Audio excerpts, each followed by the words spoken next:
बदलापुरात BIS संस्थेनं एका ज्वेलर्सवर धाड टाकत HUID क्रमांक नसलेलं 48 ग्रॅम सोनं जप्त केलंय, तर जवळपास 200 ग्रॅम सोनं सील केलंय। नव्या नियमानुसार सोन्याच्या दागिन्यावर BIS हॉलमार्क चिन्हासोबतच एक युनिक ID नंबर टाकणं बंधनकारक असून तो नसल्यानं हे सोनं जप्त करण्यात आल्याची माहिती BIS अधिकाऱ्यांनी दिली आहे। बदलापूरच्या शिरगाव परिसरात शबरी हॉटेल समोर असलेल्या जय भवानी ज्वेलर्समध्ये ही कारवाई करण्यात आली।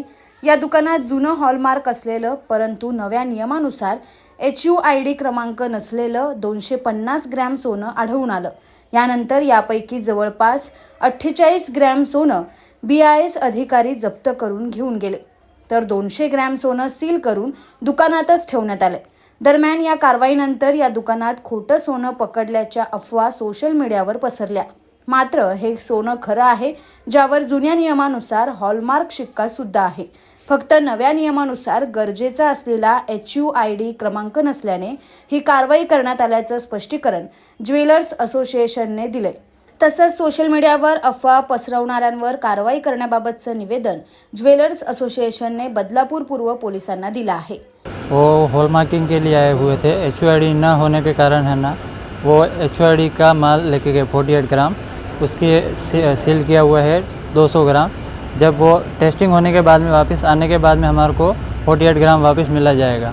HUID अभी आया हुआ है, पहले हॉलमार्क चल रही था, लेकिन अभी 1 साल से है ना HUID का चल रहा है। अभी वो नया नियम है, इसके लिए वो करना बाकी था।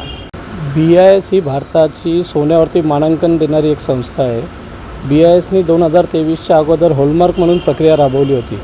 2023 नंतर त्यांनी हॉलमार्क म्हणजे HUID, H म्हणजे हॉलमार्क आणि UID म्हणजे एक आयडेंटिफिकेशन नंबर असतो, 6 आकडी तो आयडेंटिफिकेशन नंबर असतो।